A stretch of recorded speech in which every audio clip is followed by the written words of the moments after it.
Hey guys, what's up? It's jjaaxxthelegend, and today I'm here with another Minecraft farm tutorial. And in this week's tutorial, I'm going to be showing you guys how to build this simple villager crop farm that has no redstone in it at all.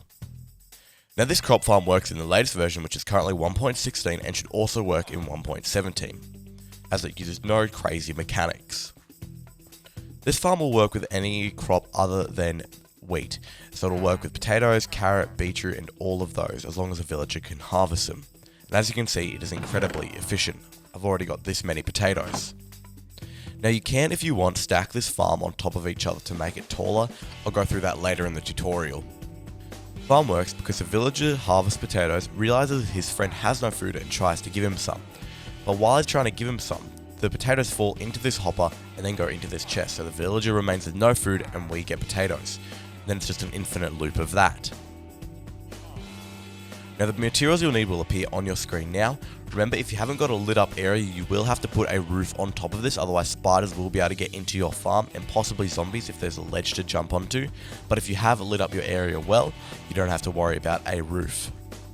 Okay, we're going to be starting by digging a hole into the ground like this and placing water into it. Then come 4 out from each side. 3, 4, 1, 2, 3, 4, just like this. Then create a square using those lines.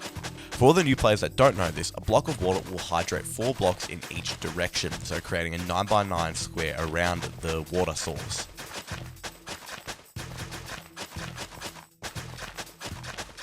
So you should have a 9x9 area with the water in the middle. Then directly on top of this water, you have to place a block. You want to place a composter like so.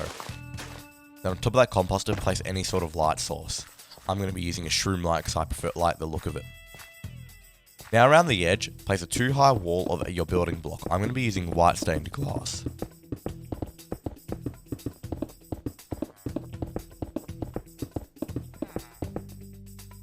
Now that you've got that, hop into the center and plant all of your potatoes. We're planting them now so they are grown by the time we get the villager into this sort of chamber area. Now they don't have to be potatoes, like I said, they can be carrots, and they can be beetroot. However, wheat will not work because the food mechanics are very different.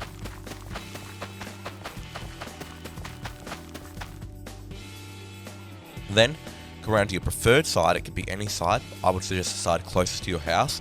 And in the middle, break a 2-block hole like this in the middle of the wall. Then, break the block here and place a hopper going into the block next to it.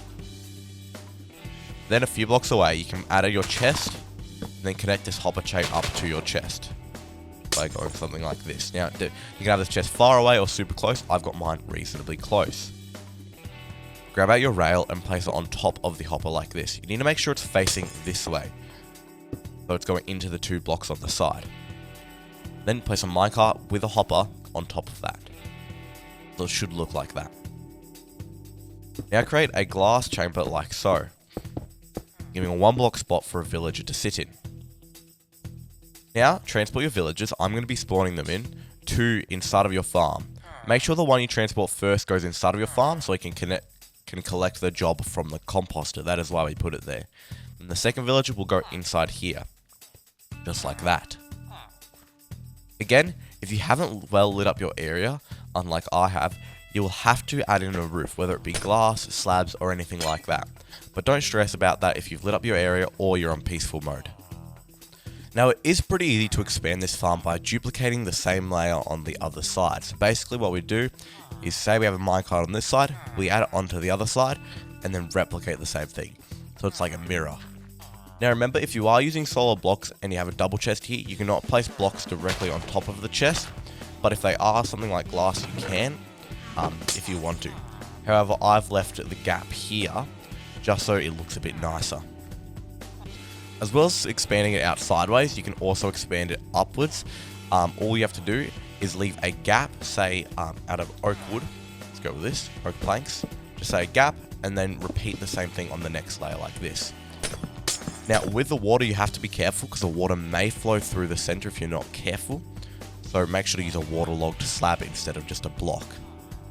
However, for most people, the single or double version of the farm will give you plenty of potatoes, but if you are in a multiplayer world, I would suggest expanding it a little bit more. Now, if you are having trouble getting a villager, you can either look up how to breed a villager or cure a zombie villager. It doesn't matter which way you do it, as long as the villager is fresh, so it has nothing in its inventory. You'll need 2 villagers in the single farm, or you'll need 3 in the double farm like this. Now remember, you can always add an auto smelter onto this if you would like, but now you guys know how to build a super easy potato farm that's fully automatic. So that's going to be the end of this video, guys. I hope you guys enjoyed. Please leave a like, comment, and remember to subscribe if you're new, and I'll see you guys later. And remember, stay carbonated.